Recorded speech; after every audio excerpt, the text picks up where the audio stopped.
네로가 황제로 있던 AD 64년에 로마 경기장 북서쪽에서 불이 났습니다. 불이 꺼지기만을 애태우며 기다리던 사람들이 마을로 내려와 보니 마음이 찢어집니다. 미처 피하지 못했던 사랑하는 가족, 친구, 동역자들이 죽어 있습니다. 처음에는 허탈하기만 했던 사람들이 원인을 찾으려고 합니다. 이성을 잃었습니다. 14개 구역 중 4개 구역은 도시계획이 되어 있었지만 10개 구역은 도시계획이 되어 있지 않았기 때문에 그 불로 10개 구역 전부가 타버렸습니다. 그런데 이상하게도 4개 구역인 유대인촌만 불에 타지 않았습니다. 이 사실을 확인한 성난 사람들이 유대인이 불을 질렀다는 생각을 갖고 유대인들을 공격하기 위해 유대인들이 있는 곳으로 갔습니다. 그런데 유대인이었던 네로의 부인 포비아가 그 공격을 막아줍니다. 유대인이 아니라면 그럼 누굴까를 생각하다가 네로가 경기장 북서쪽을 재건축하자고 했던 말이 떠올랐습니다. 새 궁전을 짓기 위하여 불을 냈다고 생각하는 사람들이 네로의 궁으로 들어갔습니다. 생명의 위협을 느낀 네로가 자신도 아니고 유대인도 아니고 그리스도인들이 방화범이라고 둘러대었습니다.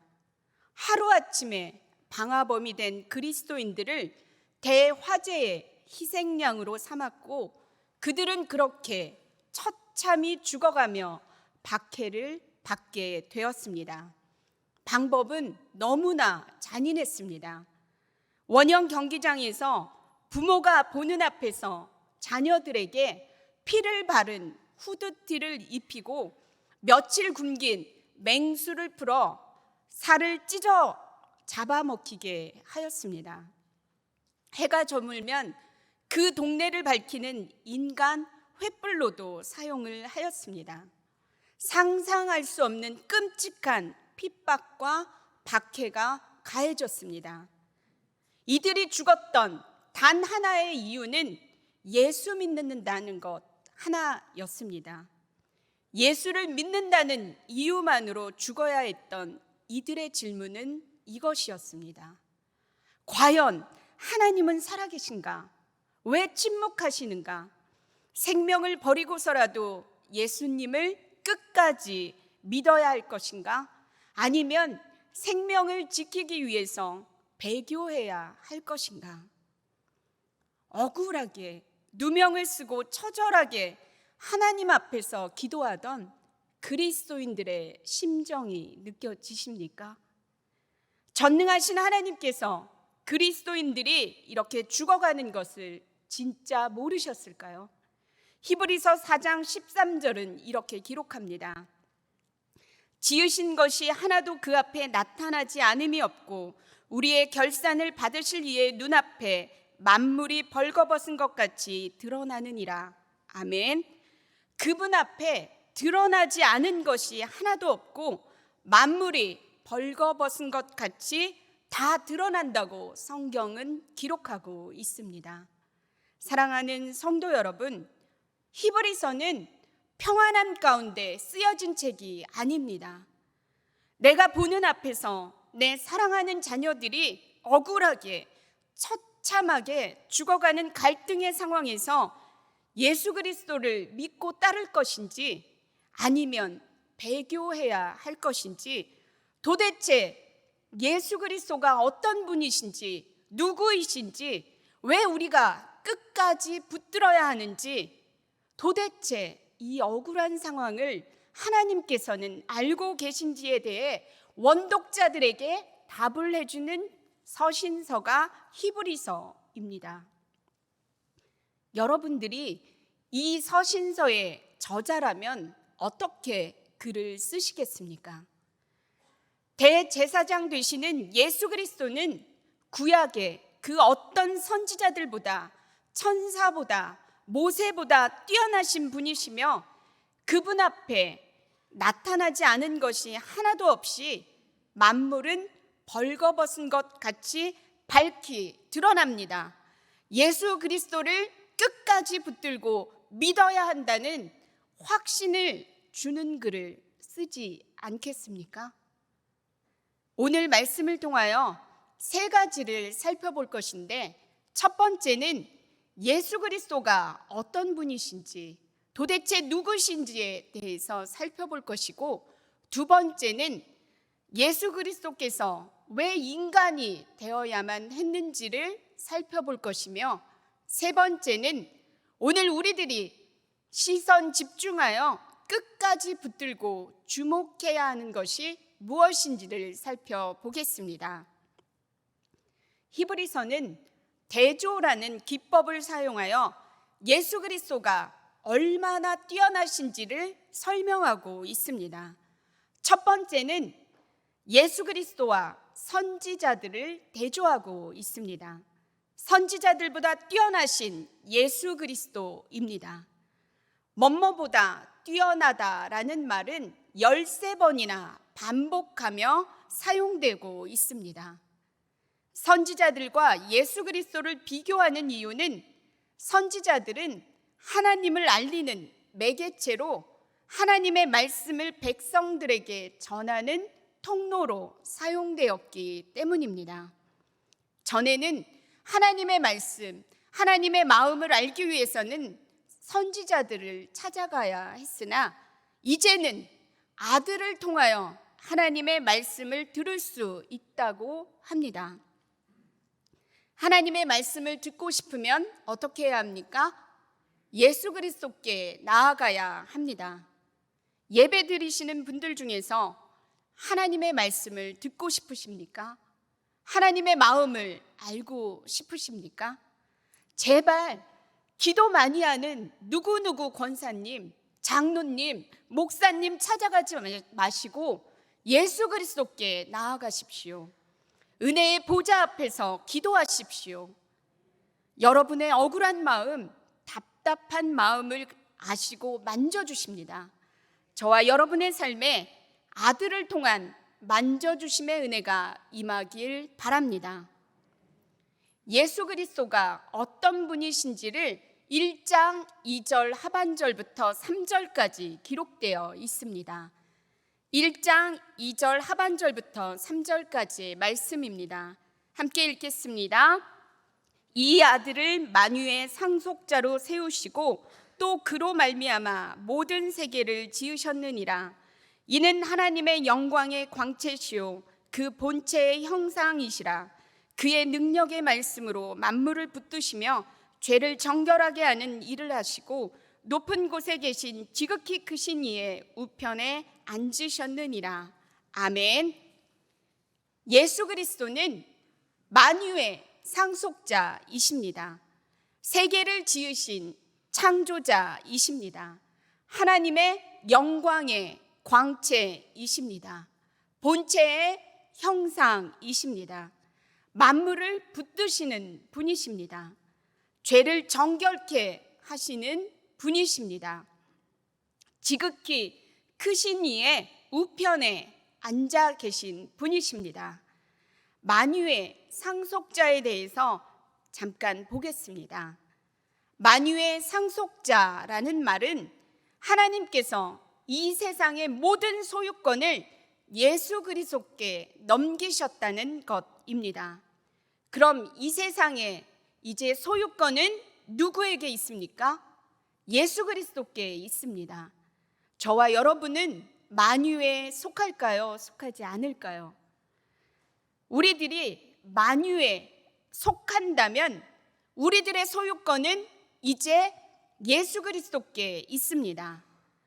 우리들의 모든 소유권이 예수 그리스도께 있다고 인정한다면 우리의 소유권을 가지고 계신 예수 그리스도께서 함께 계시는데, 마치 소유권이 없는 사람들처럼, 주인이 없는 사람들처럼 살아가면 되겠습니까? 오늘 우리들의 소유권이 어디에 있는지, 우리의 소속이 어디인지를 생각해 보시기 바랍니다.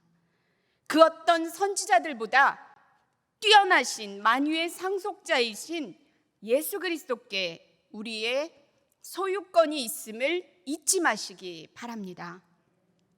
두 번째는 천사와 예수 그리스도를 대조합니다. 천사보다 뛰어나신 예수 그리스도입니다. 천사와 왜 예수 그리스도를 비교할까요? 유대인들에게는 천사 숭배 사상이 있었습니다. 사도행전 7장 53절에 보면 유대인들은 천사의 역할을 율법을 전하는 존재로 생각하고 있습니다. 선지자들이 하나님의 뜻을 알려주는 존재, 하나님을 계시하는 매개체였다면 천사는 율법을 전해주는 존재였습니다. 하나님의 뜻을 알기 위해서는 반드시 선지자들에게 가야 했고 율법을 받으려면 천사에게 가야 했습니다. 천사보다 뛰어나신 하나님의 아들로서 예수 그리스도가 어떤 분인지가 성경에 기록되어 있습니다. 첫 번째는 1장 8절부터 9절까지로 예수 그리스도께서는 천사와 비교할 수 없는 하나님 자체이십니다. 두 번째는 1장 10절부터 12절까지로 시간이 지난다고 변하고 바뀌는 분이 아니라 영원히 변하지 않는 하나님이시다라고 기록되어 있습니다. 세 번째는 1장 13절의 말씀으로 힘과 권력과 위엄을 가지신 왕이신 하나님이시다라고 기록되어 있습니다. 오늘 우리들에게 예수 그리스도는 어떤 분이십니까? 작은 예수님으로 이 정도 하실 수 있는 분으로 제한하고 있다면 예수님께서는 우리들의 삶에 어떠한 영향력도 미치지 않으십니다. 우리가 믿는 만큼, 제한하지 않는 만큼 우리들의 삶에서 그분의 영향력은 커질 것이고 예수 그리스도의 능력을 꼭꼭 숨겨놓고 제한한다면 그분은 우리들의 삶에 어떠한 일도 하지 않으실 것입니다. 이제 우리들의 삶에 어떠한 영향력도 미치지 않는, 일하시지 않는 무능한 예수 그리스도가 아닌 전능하신 하나님의 아들이신 예수 그리스도의 자리를 찾아드리면 어떻겠습니까? 저와 여러분의 삶에 천사보다 뛰어나신 권위와 위엄을 가지신 예수 그리스도의 능력이 우리들의 삶에 일어나길 바랍니다. 저자는 예수 그리스도가 어떤 분이신지를 설명하다가 경고라는 것을 사용하고 있습니다. 경고는 총 5번이 나오는데 첫 번째 경고가 2장 1절부터 4절까지의 내용입니다. 내용을 정리하면 이렇습니다. 천사가 전해준 율법을 순종하지 아니함으로 심판을 받았다.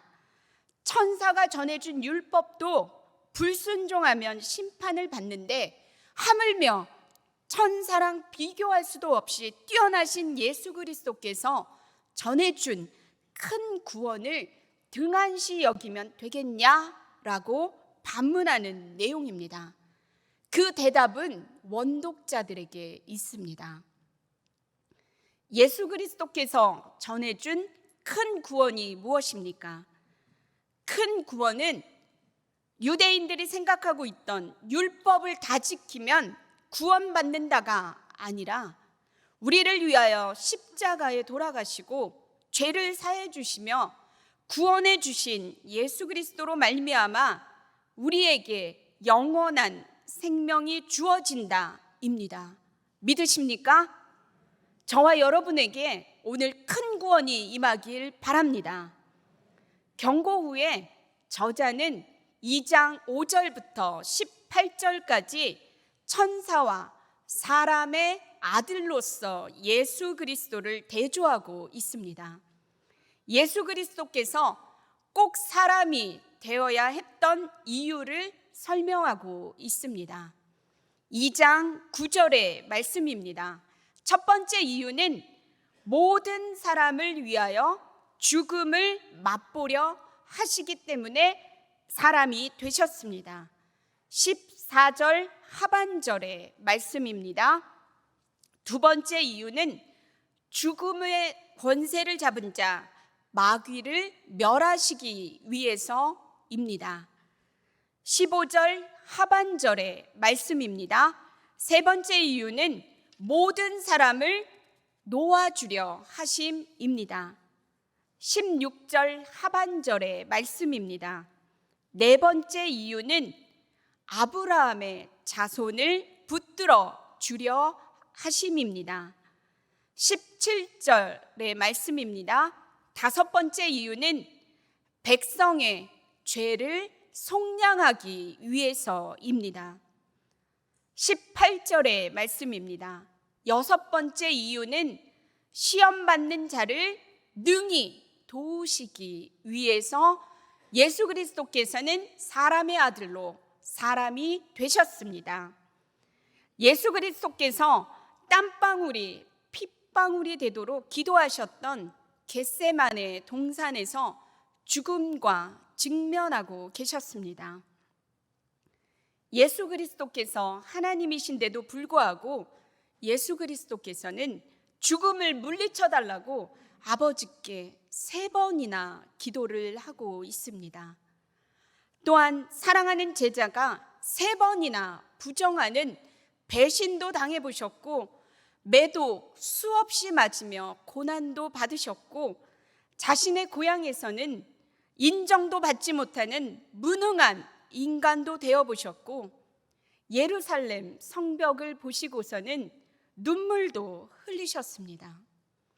여기에서 우리들은 예수님께서도 죽음이라는 극도의 공포, 연약함, 나약함, 인간이 느낄 수 있는 모든 것을 경험하셨다는 것을 알 수 있습니다.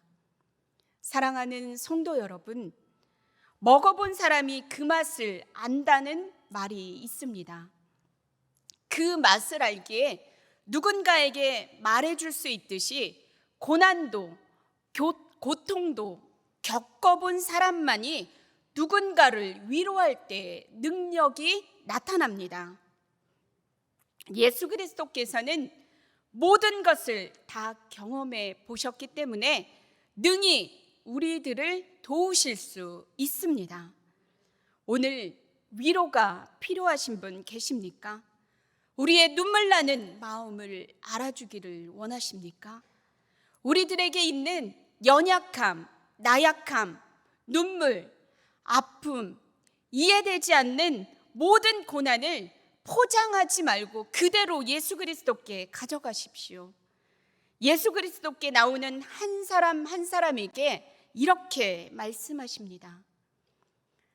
내가 경험해 보았기 때문에 누구에게도 말하지 못하고 흘리는 너의 눈물을, 아픔을, 절망을, 고난의 무게를 다 안다. 내가 너를 능히 도울 수 있다. 너에게 있는 근심의 무게, 풀리지 않는 기도의 제목을 나에게 풀어놓으렴 하십니다. 저와 여러분 모두가 주님께서 내민 손을 잡아 눈물이 웃음이 되고 슬픔과 기쁨이 바뀌고 절망이 소망이 되는 은혜가 임하길 바랍니다. 세 번째는 모세와 예수 그리스도를 대조합니다. 모세보다 뛰어나신 예수 그리스도입니다. 모세와 왜 예수 그리스도를 비교할까요? 이스라엘 백성들은 모세를 출애굽의 영웅으로 위대한 지도자로 생각했습니다. 3장 2절부터 6절까지 모세와 예수 그리스도를 대조하며 하나님의 집이라는 매개체를 가지고 와서 사용합니다. 히브리서 3장 5절의 말씀입니다. 히브리서 3장 5절의 말씀입니다. 함께 봉독합니다. 또한 모세는 장래에 말할 것을 증언하기 위하여 하나님의 온 집에서 종으로서 신실하였고, 아멘. 5절에서 모세와 하나님의 집의 관계를 설명할 때에 영어 성경에는 in이라는 전치사가 들어가 있습니다. 모세는 하나님의 집 안에서 종의 역할을 신실하게 감당하였습니다. 본문 6절의 말씀입니다. 우리 6절의 말씀 함께 읽겠습니다. 그리스도는 하나님의 집을 맡은 아들로서 그와 같이 하셨으니 우리가 소망의 확신과 자랑을 끝까지 굳게 잡고 있으면 우리는 그의 집이라. 아멘.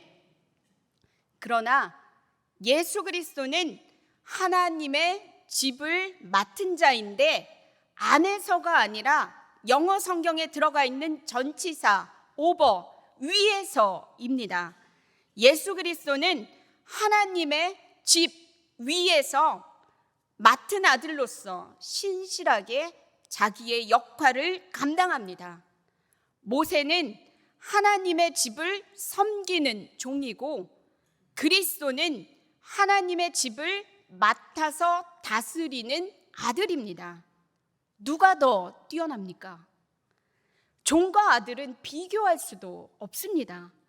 당연히 우리 주 예수 그리스도가 더 뛰어납니다. 저자는 모세와 예수 그리스도 중에 누가 더 뛰어난지를 밝힌 다음에 하나님의 집을 다시 한번 설명합니다. 히브리서 저자는 매우 똑똑하고 논리적입니다. 도대체 하나님의 집이 무엇입니까? 본문 6절에 나와 있습니다. 6절의 말씀을 한 번 더 읽겠습니다. 그리스도는 하나님의 집을 맡은 아들로서 그와 같이 하셨으니 우리가 소망의 확신과 자랑을 끝까지 굳게 잡고 있으면 우리는 그의 집이라. 아멘. 6절 하반절에 우리는 그의 집이라. 이 말은 우리가 이제 하나님의 집입니다. 우리가 하나님의 집인 것을 잊지 마시기 바랍니다. 더 정확하게 말하면 히브리서 원독자들 그리스도인들에게 말하는 것입니다. 모세는 하나님의 집에서 종으로 섬기는 사람이고 예수 그리스도는 하나님의 집을 맡은 아들입니다. 그리고 여기가 중요합니다. 우리들은 하나님의 집입니다. 하나님의 집을 섬기는 종이 모세라면 모세는 이제 원독자들 그리스도인들을 섬겨야 하는 것입니다. 그런데 하나님의 집인 그리스도인 너희들이 다시 거꾸로 유대교로 돌아가려면 어떡하냐? 그러면 안 된다. 모세보다 예수 그리스도가 더 뛰어나시다라고 히브리서 저자는 못을 받고 있습니다. 사랑하는 성도 여러분, 하나님의 집인 그리스도인들이 모세를 섬겨야 하는 것이 아니라 모세는 하나님의 집에서 종으로 하나님의 집인 그리스도인들을 섬겨야 하는 것입니다. 그럼 하나님의 집인 우리들은 누구를 섬겨야 합니까? 누구의 다스림을 받아야 합니까? 우리들은 예수 그리스도의 다스림과 통치를 받아야 합니다. 오늘 우리들의 삶을 주관하시는 분이 누구십니까? 혹시 예수 그리스도를 우리가 부리고 있지는 않으십니까? 저와 여러분의 삶에 예수 그리스도가 다스리시고 통치하시는 은혜가 임하길 바랍니다. 3장 1절의 말씀입니다. 함께 읽겠습니다. 그러므로 함께 하늘의 부르심을 받은 거룩한 형제들아, 우리가 믿는 도리의 사도이시며 대제사장이신 예수를 깊이 생각하라. 아멘. 1절에서 핵심 단어들을 살펴보면 주어는 거룩한 형제들아입니다. 동사는 깊이 생각하라 이고 목적어는 예수를입니다. 깊이 생각한다라는 뜻은 주목한다, 심사숙고한다라는 뜻이 있습니다. 우리가 심사숙고하고 주목해야 할 분은 보내심을 받은 분들의 대표이시며 대제사장으로서 우리들의 죄를 사하여 주시며 하나님과 관계가 깨어진 우리 사이를 화목케 하시고 영원한 생명, 구원을 주시는 우리들의 중보자가 되어주시는 예수 그리스도입니다. 사랑하는 성도 여러분, 오늘 우리들의 시선은 어디에 집중되어 있습니까? 무엇을 주목하고 계십니까? 무엇을 깊이 생각하고 계십니까? 우리의 관심사가 예수 그리스도이어야 합니다. 우리의 시선을 예수 그리스도께 집중하시기 바랍니다.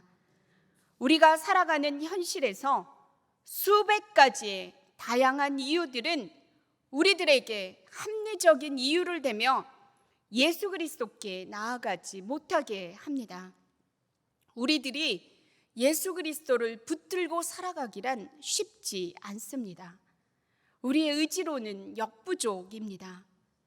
혹시 예배드리시는 분들 중에서 마음이 분주하고 시선을 어디에 둬야 할지 모르는 분 계십니까? 마음의 분주함을 없애는 가장 빠른 길은 성령 하나님을 초청하는 것입니다. 보혜사 성령 하나님의 도우심으로 우리의 시선이 예수 그리스도께만 집중되고 예수 그리스도를 깊이 생각하는 저와 여러분이 되길 바랍니다. 이제 말씀을 마치려고 합니다. 히브리서는 평안함 가운데 기록되어진 책이 아니라 자신이 보는 앞에서 사랑하는 자녀들의 죽음을 직면해야 하는 고통의 자리에서 살기 위해 예수 그리스도를 배교할 것인가, 아니면 죽더라도 끝까지 예수 그리스도를 붙잡아야 하는, 결단해야 하는 서신서입니다. 오늘 우리들에게 둘 중 하나를 선택해야 하는 선택지가 주어진다면 무엇을 선택하시겠습니까? 성경의 저자는 구약의 그 어떤 선지자들보다, 유대인들이 숭배하는 천사보다, 출애굽의 영혼 모세보다도 더 뛰어나신 한 분을 소개하고 있습니다. 대제사장이신 우리 주 예수 그리스도는 만유의 상속자이시며 우리의 구원자가 되시며 우리들을 도우시기 위하여 기꺼이 사람이 되셨고, 인간이 겪을 수 있는 모든 것을 다 경험해 보셨기 때문에 우리들을 능히 도우실 수 있습니다. 사랑하는 성도 여러분, 오늘의 답답함, 문제들, 연약함, 나약함, 이 모두를 예수 그리스도 앞으로 가져가십시오. 그분이 우리들의 마음을 만져주십니다. 그리고 우리들이 할 것이 또 있습니다. 대제사장이시며 사도 되시는 예수님을 깊이 주목하여 시선 집중하는 저와 여러분의 삶이 되길 바랍니다. 기도하겠습니다.